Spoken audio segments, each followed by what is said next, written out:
Hello everyone, welcome back to Sampath Kaluarachchi YouTube channel. Today I am going to teach you how to use simple future tense. අද දවසේ මම ඔබට උගන්වන්න යන්නේ simple future tense. නොයසේනම් සරල අනාගත කාලයෙන් වාක්‍ය නිර්මාණය කරන ආකාරය. මේ දක්වා මම ඔබට simple present tense කියලා දුන්නා. ඒ වගේම simple past tense නිවැරදිව භාවිත කරන ආකාරය ඉතාම සරලව, ඉතාම පැහැදිලිව කියලා දුන්නා. අද දවසේ මම ඔබට උගන්වන්න යන්නේ simple future tense. ඉතාම සුවිශේෂී භාවිතයක්. එදිනෙදා ඉංග්‍රීසියෙන් කතා කරනකොට අපි නිතරම භාවිත කරනවා simple future tense. හොඳයි. සරල අනාගත කාලයෙන් වාක්‍ය නිර්මාණය කිරීම සඳහා අපි මෙන්න මේ ස්ට්‍රක්චර් එක භාවිත කරනවා. පළමුව subject, ඉන්පසුව will, ඉන්පසුව ක්‍රියාපදයේ base form එක තමයි අපි භාවිත කරනු ලබන්නේ. ඔබ හොඳින් මතක තියාගන්න ක්‍රියාපදයේ කිසිදු වෙනසක් අපි සිදු කරන්නේ නැහැ. ඊටාම සරලයි. පළමුව subject, ඉන්පසුව will, ඉන්පසුව අදාළ ක්‍රියාපදය තැබිය යුතු වෙනවා. ක්‍රියාපදයේ කිසිදු වෙනසක් සිදු කරන්නේ නැහැ. වාක්‍ය නිර්මාණය කරන්න කලින් ඔබ මතක තියාගන්න අපි සිංහලෙන් අදහස් කියනකොට ඊ කියලා අවසන් කරන වාක්‍ය තියෙනවානේ. අන්න ඒ වාක්‍ය නිර්මාණය කරන්න තමයි අපි simple future tense භාවිත කරන්නේ. උදාහරණ වශයෙන් ඔහු අද එයි. ඔවුන් මැච් එක දිනයි. කුමාරි විභාගය හොඳින් සමත් වෙයි. එයි, දිනයි, සමත් වෙයි. මේවා අනාගත කාල වාක්‍ය. එතකොට ඔබ මතක තියාගන්න ඊ කියලා සිංහලෙන් අවසන් වෙන වාක්‍ය නිර්මාණය කරන්න අපි simple future tense තමයි භාවිත කරන්නේ. මෙහිදී අපි will අනිවාර්යයෙන්ම යොදාගත යුතු වෙනවා. හොඳයි. අපි පළමු වාක්‍ය මේ විදිහට නිර්මාණය කරමු. ඔහු අද එයි. ඔහු අද එයි. He will come today. අර මම කියපු ස්ට්‍රක්චර් එකට තමයි වාක්‍ය නිර්මාණය වෙලා තියෙන්නේ. පළමුව subject, ඉන්පසුව will, ඊට පස්සේ අදාළ verb එක. ඔහු අද එයි. He will come today. He will come today. ඔබ මතක තියාගන්න ක්‍රියාපදයේ කිසිදු වෙනසක් කරන්න එපා. he නිසා he will comes today කියන්න එහෙම එපා. he will comes today. he will come in today. මේ විදිහට වැරදියට අදහස් ප්‍රකාශ කරන්න යන්න එපා. he will come today.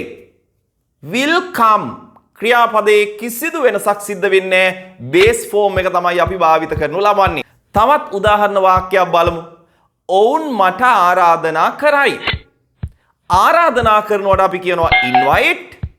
ඔවුන් මට ආරාධනා කරයි. They will invite me. They will invite me. ඔවුන් මට ආරාධනා කරයි. ඔබ හොඳින් මතක තියාගන්න they will invite to me එහෙම නෙවෙයි. ක්‍රියාපදයකට පස්සේ නාම පදයේ ඔබ්ජෙක්ටිව් අවස්ථාව භාවිත කරනකොට අපේ සාමාන්‍යයෙන් to කියන ප්‍රිපොසිෂන් එක දාන්නේ නැහැ. ඔවුන් මට ආරාධනා කරයි. They will invite me. අනේ ආකාරයට තමයි වාක්‍ය නිර්මාණය කරන්නේ. අපි තවත් වාක්‍යයක් නිර්මාණය කරමු. ඊටාම සරල වාක්‍යයක්. තාත්තා අපිව දකි. තාත්තා අපිව දකි. දකින්නවට කියන්නේ see. දැන් ගෑනු ළමයා කියනවා පිරිමි ළමයාට තාත්තා අපිව දකි. කොහොමද ඉංග්‍රීසියෙන් කියන්නේ? පළමුව subject, ඉන්පසුව will, ඊට පස්සේ verb එක. Father will see us. Father will see us. අපව us. තාත්තා අපිව දකි. Father will see us. හරි. අපි තවත් වාක්‍යයක් නිර්මාණය කරමු. ඔවුන් රැස්වීම කල් දමයි. මොකද්ද කල් දමනවට කියන verb එක? කල් දමනවට කියන්නේ postpone. කල් දමනවා postpone. ඔවුන් රැස්වීම කල් දමයි. They will postpone the meeting. රැස්වීම the meeting. They will postpone the meeting. ඔවුන් රැස්වීම කල් දමයි. හොඳයි. අපි තවත් වාක්‍යයක් නිර්මාණය කරමු. ඊටාම ලස්සන වාක්‍යයක්. හොඳින් අවධානය යොමු කරන්න. ඔවුන් ජීවිතයේ යථාර්ථය තේරුම් ගනි. තේරුම් ගන්නවට අපි ඉංග්‍රීසියෙන් කියන්නේ understand. තේරුම් ගන්නවා understand. ජීවිතයේ යථාර්ථය කියලා අපි කොහොමද ඉංග්‍රීසියෙන් කියන්නේ? ජීවිතයේ යථාර්ථය. යථාර්ථයට අපි ඉංග්‍රීසියෙන් කියන්නේ reality කියලා. යථාර්ථය reality. ජීවිතයේ යථාර්ථය the reality of life. The reality of life. ඔවුන් ජීවිතයේ යථාර්ථය තේරුම් ගනීවි. They will understand the reality of life. They will understand the reality of life. හරිම සරල වාක්‍යයක්, හරිම ලස්සන වාක්‍යයක්. හොඳයි. අපි ඊ කියලා අවසන් වෙන වාක්‍ය වලට වගේම කියලා අවසන් වෙන, ඒ කියන්නේ අල් මයන්නෙන් අවසන් වෙන වාක්‍ය නිර්මාණය කරනකොටත් අපි will තමා භාවිත කරන්නේ. උදාහරණයක් ගත්තොත් මම ඔයාට කෝල් කරන්නම්. අපි මම ඔයාට කෝල් කරાવી එහෙම නැත්නම් මම ඔයාට කෝල් කරයි කියන්නේ නේද? අපි කියන්නේ මම ඔයාට කෝල් කරන්නම් කියලානේ. කියලා අවසන් වෙනකොට අපි will භාවිත කරනවා. නොයසේනම් simple future tense භාවිත කරනවා. මම ඔයාට කෝල් කරන්නම්. I will call you. මම ඔයාට කෝල් කරන්නම්. I will call you. මම ඔයාට පස්සේ කෝල් කරන්නම්. I will call you later. මෙතනදී මේ I will කියන එක අපිට කෙටි කරන්න පුළුවන්. I'll call you later. I'll call you later. ඒ ආකාරයටත් අපිට අදහස ප්‍රකාශ කරන්න පුළුවන්කම තියෙනවා. අපි තවත් උදාහරණ වාක්‍යයක් ගමු. මම බිල් එක පේ කරන්නම්. මම බිල ගෙවන්නම්. කොහොමද කියන්නේ? I will pay the bill. I will pay the bill. එහෙම නැත්නම් I'll pay the bill. I'll pay the bill. මම බිල් එක ගෙවන්නම්. තවත් වාක්‍යයකට අපි අවධානය යොමු කරමු. මම ඔයාගේ පොත හෙට දෙන්නම්. මම ඔයාගේ පොත හෙට දෙන්නම්. යම්කිසි දෙයක් අරගෙන ආපහු දෙනවට අපි කියනවා return කියලා. return ආපසු දෙනවා. මම ඔයාගේ පොත හෙට දෙන්නම්. I will return your book tomorrow. I will return your book tomorrow. එහෙම නැත්නම් I'll return your book tomorrow. මම ඔයාගේ පොත හෙට දෙන්නම්. හොඳයි. ඔබ දැන් දන්නවා positive sentences නිර්මාණය කරන්න මෙන්න මේ ආකාරයට පළමුව subject, ඉන්පසුව will, ඉන්පසුව verb එක භාවිත කරලා. අපි මේ සමගම negative sentences නොයසේනම් නැත අර්ථයේ වාක්‍ය නිර්මාණය කරන්නත් යමු. මෙහිදී අපි will සමග ගන්නවා not. will not. බහුලව අපි භාවිත කරනකොට මේ will not කෙටි කරනවා. කොහොමද කෙටි කරපුවාම ශබ්ද වෙන්නේ? will not want. want එහෙම නෙවෙයි. will not want. එකපාරින් කියන්න ඕන. will not want. want කියන්න එපා. want කියන්නේ වෙනම වචනයක්. හොඳයි.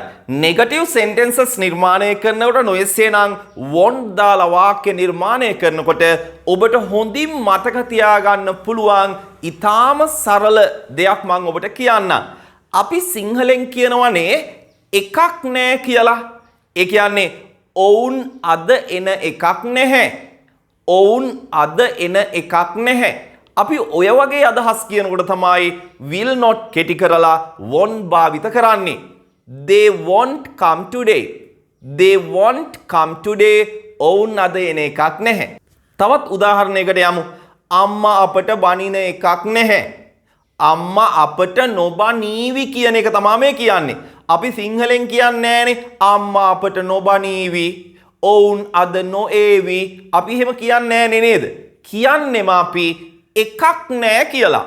අම්මා අපට බනින එකක් නැහැ. Mother won't scold us.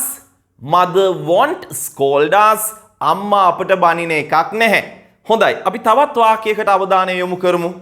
තාත්තා අපිව දකින එකක් නැහැ. තාත්තා අපිව දකින එකක් නැහැ. Father won't see us. Father won't see us. තාත්තා අපිව දකින එකක් නැහැ. හොඳයි. තව එක උදාහරණ වාක්‍යයකට විතරක් අපි අවධානය යොමු කරමු. ඔවුන් භාණ්ඩවල මිල අඩු කරන එකක් නැහැ. අඩු කරනවට ඉංග්‍රීසියෙන් කියනවා reduce කියලා. අඩු කරනවා reduce. භාණ්ඩවල මිල the price of goods. goods කියන්නේ භාණ්ඩ. the price of goods භාණ්ඩවල මිල. ඔවුන් භාණ්ඩවල මිල අඩු කරන එකක් නැහැ. they won't reduce the price of goods. They won't reduce the price of goods. හොඳයි. මං හිතනවා ඔබට simple future tense හොඳට අවබෝධ වෙන්න ඇති කියලා. ඔබ හොඳින් මතක තියාගන්න එදිනෙදා ඉංග්‍රීසි කතනයේදී නිවැරදිව simple future tense භාවිත කරන්න කියලා මම ඔබට යෝජනා කරනවා. හොඳයි එහෙනම් අපි තව අලුත් පාඩමකින් හමු වෙමු. ගිහින් එන්නම්. Have a nice day. Bye.